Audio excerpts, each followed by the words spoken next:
Happy Father's Day. Wow. Were you not expecting that?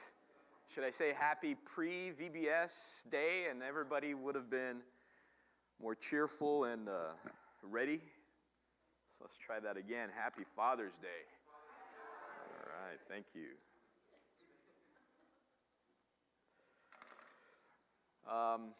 During Mother's Day, I don't know if you recall, if you were here, the sermon topic was how God utilized motherhood for his redemptive purposes for this fallen world.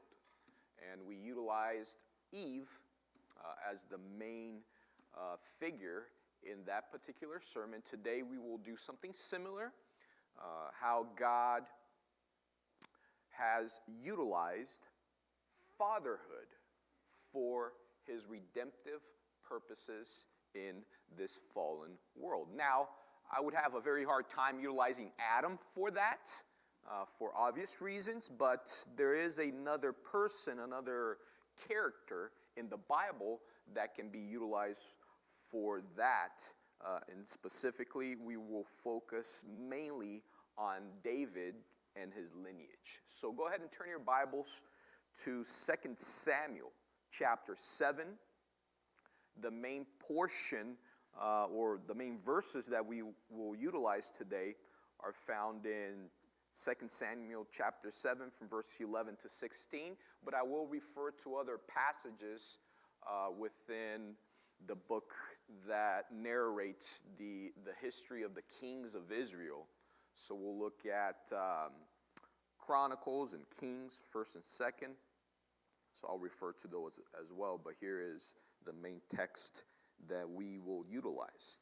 Now, just for the sake of clarity and building a context here, we are at the stage in David's career where he is king, and he's been established as king, and it's sort of a period of peace, that he can reflect upon certain things, that he can maybe invest into the future.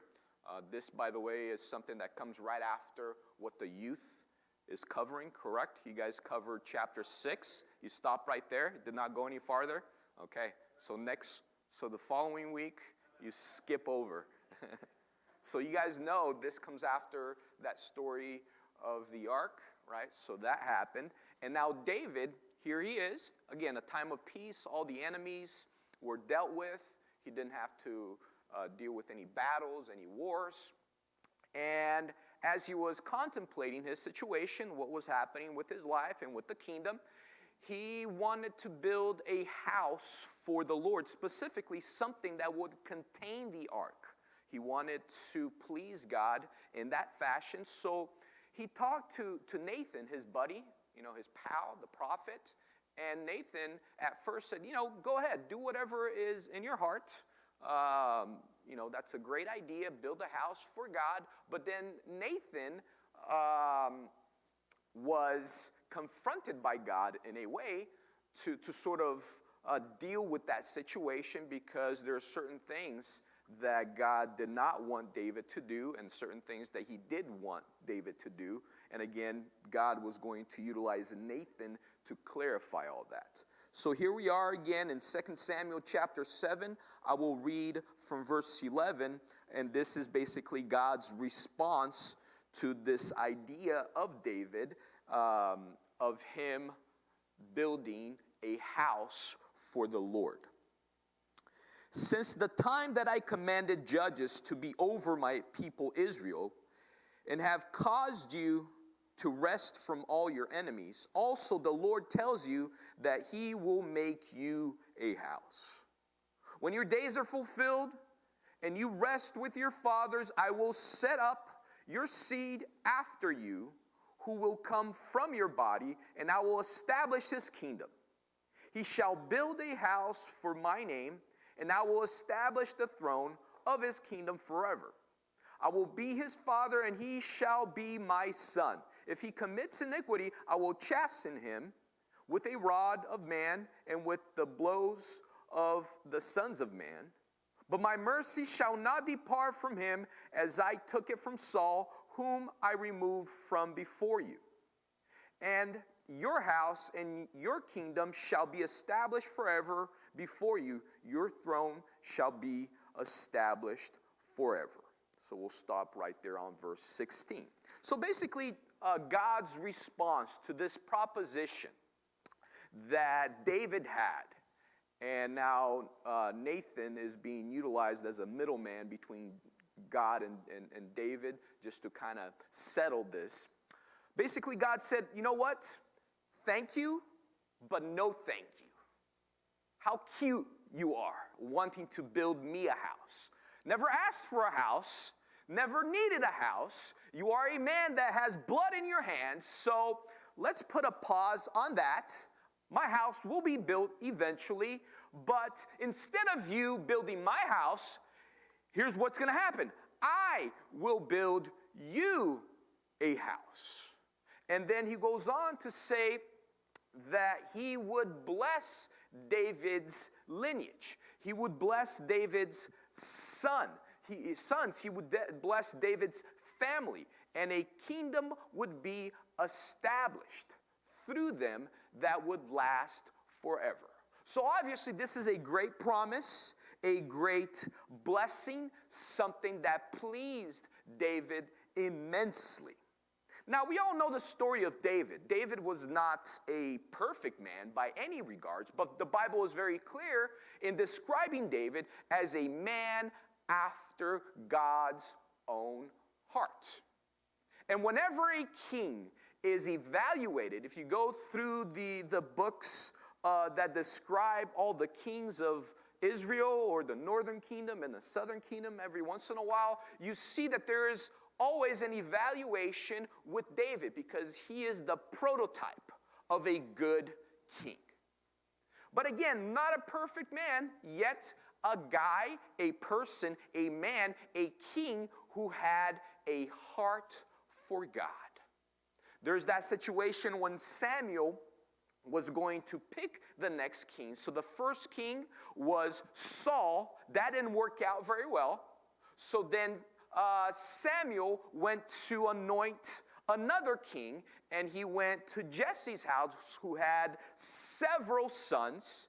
Naturally, Samuel looked upon the one that physically portrayed the characteristics of a king. His name was Eliab, who was probably similar stature to Saul. And then before Samuel went through to choose him, to anoint him, God stepped in and said, look, don't just look at the physical appearance. I don't do that. I look at the heart. So there is one there who has the right type of heart, and that was, in fact, David.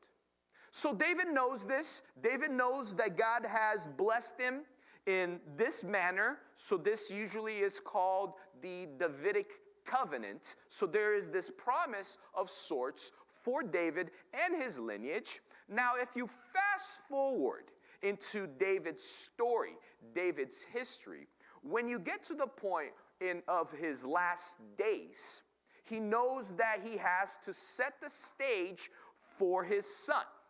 Now, again, if you look at the wording of this promise, if you look at the verbiage of this covenant, to David, it is very likely and probable that he was thinking about how God would bless his immediate lineage. In other words, his sons, and specifically speaking, Solomon. Most likely, David thought this is all about Solomon. But again, the wording in the covenant, certain things seem kind of conditional. God is saying, look, I will bless you if you do the right thing. But boy, if you do not do the right things, then you will receive sort of a curse, punishment, if you will. So again, David was aware of this. David was knowledgeable of this, and he wanted to pass down certain information to Solomon so that he would do the right things and be blessed by God, consequently. So then when we fast forward to 1 Chronicles chapter 28, and again, I will reference many other verses here in 1 Chronicles, 2 Chronicles, 1 Kings. You don't have to turn there. If you want to, you can. But I'll briefly mention the content. And just for the sake of clarity, when we have all of these books here, it's essentially the same story.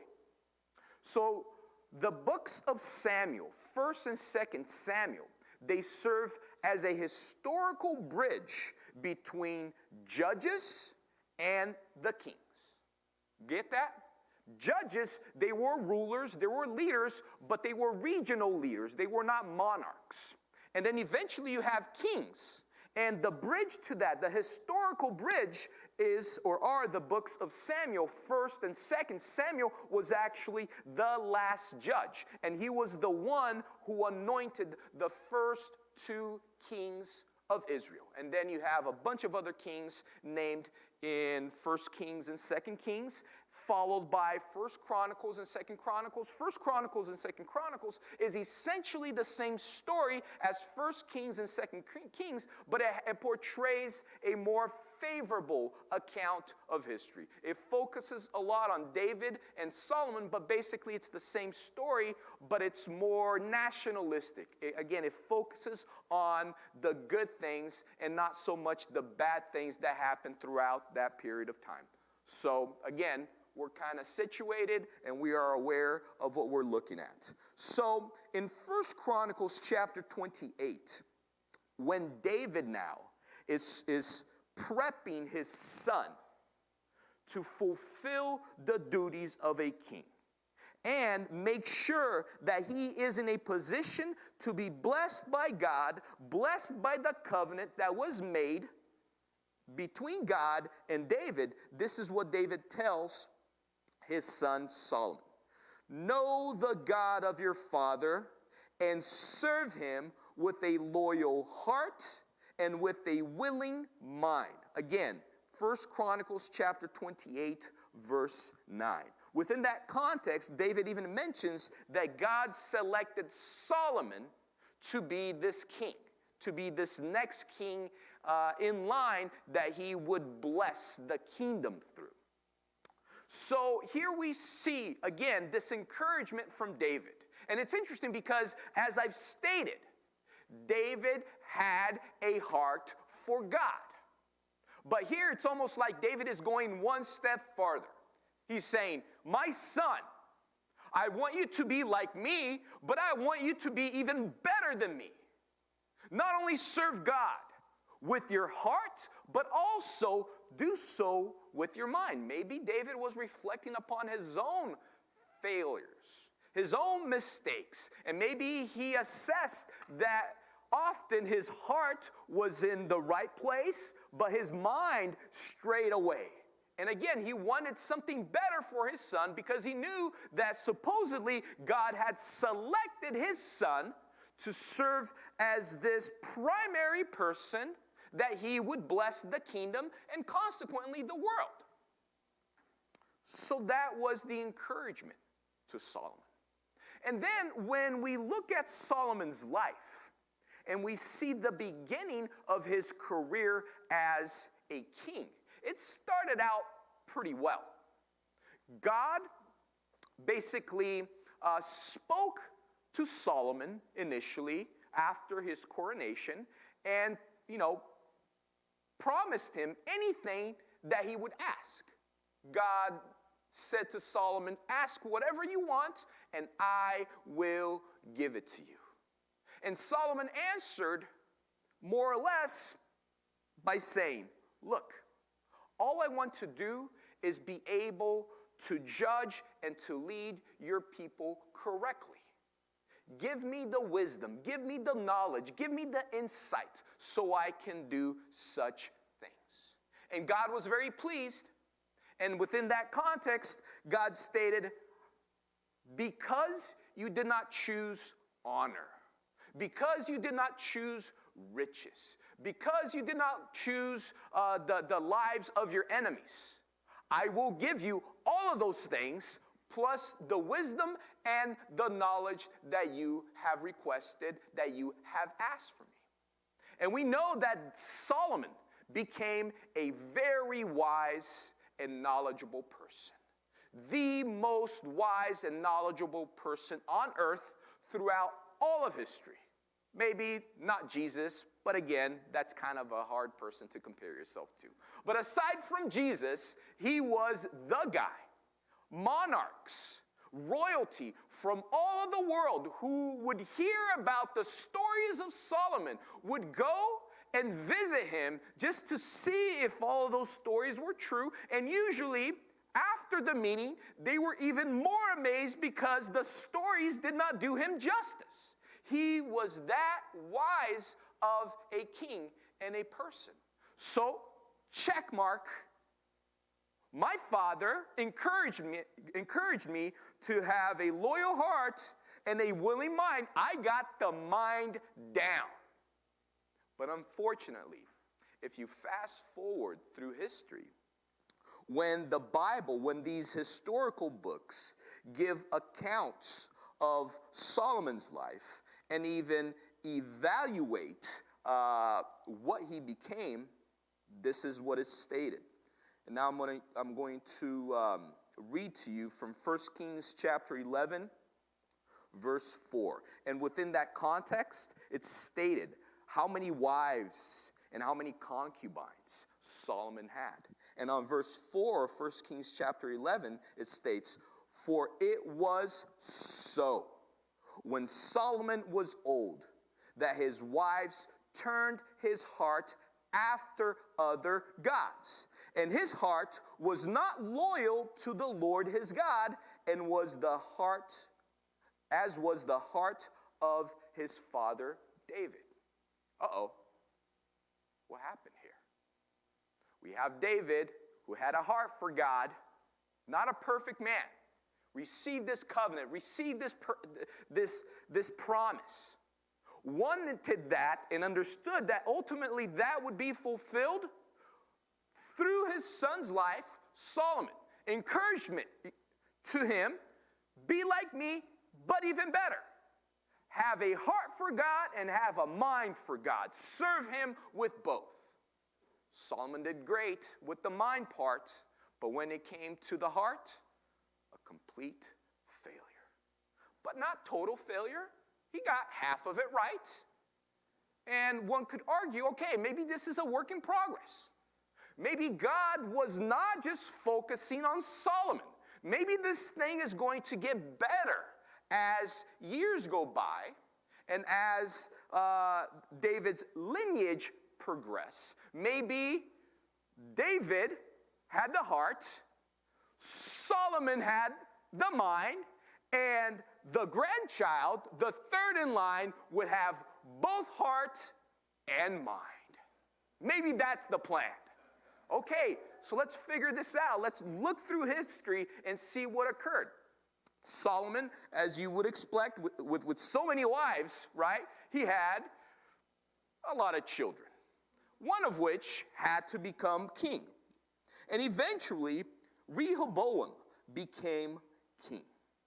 Now, when Rehoboam became king, there was a situation, essentially during his coronation, that the leaders of the country, the regional leaders of his kingdom, essentially, came to him and said, look, we will serve you like we served your father and grandfather. If you would only ease up on all of the work. Your grandfather expanded the kingdom to the point where we have become a great and vast kingdom, but we've worked a lot to achieve that. Ease up on us. Just allow us to rest. And it states in the stories contained in the Bible that Rehoboam wanted to take some time to think through this proposition. He first went to the counselors that his father had to talk about the situation, and then they encouraged him by saying, look, if you so choose to agree with this, then you will be blessed, and your kingdom will be successful. And then he was like, okay, that's a possibility. But then the story tells us also that he went ahead and asked his buddies, asked his friends what he should do. And then they went the total opposite way.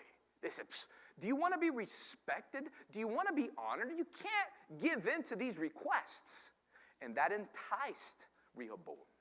Rehoboam seemingly wanted to be even greater than his father and grandfather. And are you going to be greater than the previous kings by seeming weaker than them? By seeming like you have less authority, less might, less strength? Doesn't make sense. So he said, okay, I will go that route. And he had that other meeting with these regional leaders, and he basically said, look, if you think my father was hard on you, you have another thing coming. I will be even harder on you, and you will work even more under my rule. Because of this failure, because of this lack of wisdom, the kingdom was split. He still remained as king, but only to now the established southern kingdom, and the northern kingdom was now under the rule of another king. So, unfortunately, we know that Rehoboam did not have the mind of his father. But maybe he would follow along in the same trend and at least salvage all of this by having heart, right? David had the heart. Solomon that had the mind. Rehoboam, we were thinking, man, this guy is going to have both. Unfortunately, did not have the wisdom of his father. Maybe he could have the heart of his grandfather. However, if you go to 2 Chronicles chapter 12, verse 14, when the story of this particular king is analyzed and evaluated, it states there, and he did evil because he did not prepare his heart to seek the Lord. Really? Neither one of them? Is there a third option? Can he have like the physique for God? Because there's no mind, there's no heart. What's left? Saul, I guess, had the physique, right? And God didn't care for that. So now it seems like things are going from bad to worse, right? The time is passing. Lineage is being established. And it's going from great, good, okay-ish, to really bad. And now evaluating this covenant that God made with David, it almost seems like he set him up for failure. Because again, there are certain things that seem very much conditional within that promise to David. And again, David was hopeful that all of that would be fulfilled in its totality within this immediate lineage that he would physically bear. His seed, his son, maybe his grandchildren, maybe another generation at most. But it wasn't happening. And again, almost like God was setting them up for failure. The southern kingdom remained until 586 BC, before Christ. So essentially, if we kind of summarized history, David was around 1000 BC, more or less, roughly. By 586, let's call it 600 BC, before Christ, there was no kingdom left. The northern kingdom had already fallen, the southern kingdom remained, but by 600, nothing left.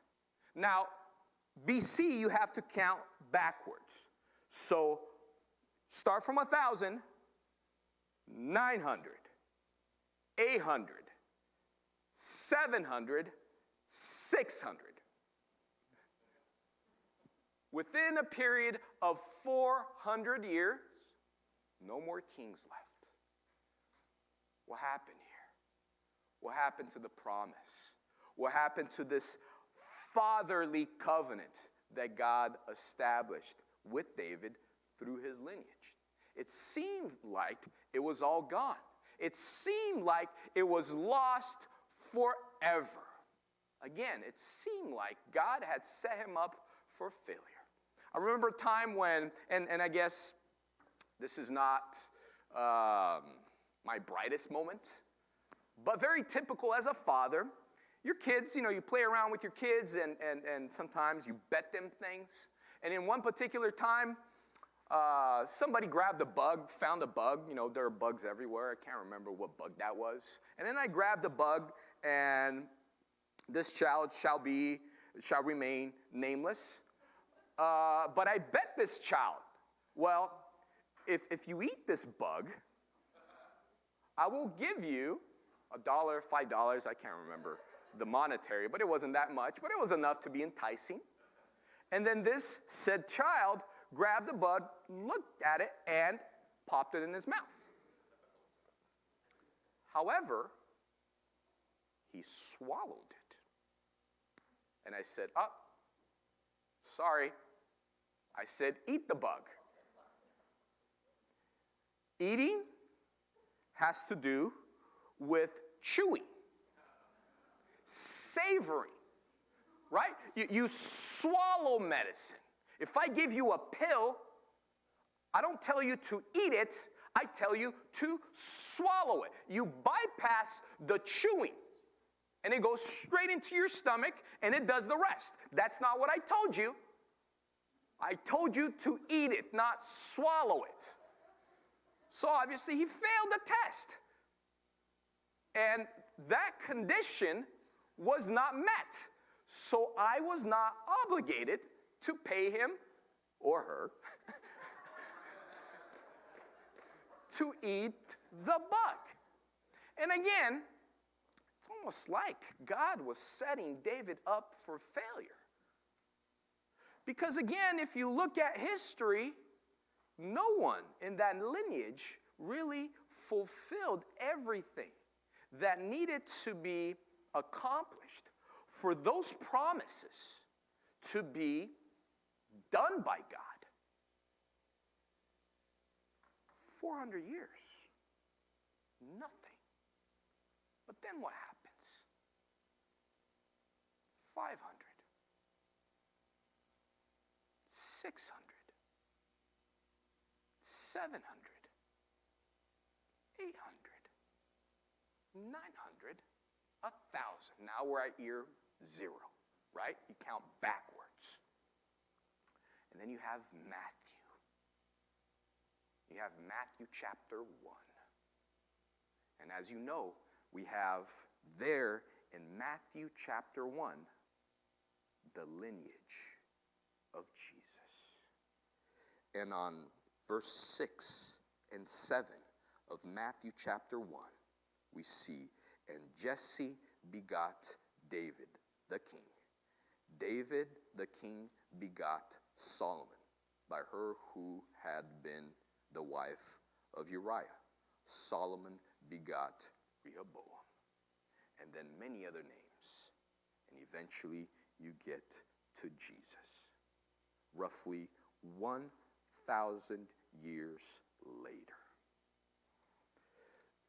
Within the covenant, within the promise, there are certain things which seem partial, which seem conditional. All of those things, specifically speaking, applied to Solomon. But the elements of the covenant that were unconditional, that were absolute, they were fulfilled through Jesus. God kept his promise. Didn't seem like it at first. And for a while, it seemed like it was all doomed. It was all bound to fail. But God, utilizing fatherhood for his redemptive purposes, made sure that one who was a son of David, would ultimately fulfill that covenant and be the king and established the kingdom forevermore. Happy Father's Day. Amen. Happy Father's Day. Before the worship team comes to the front and closes us with a last song, I do have a little gift for the fathers as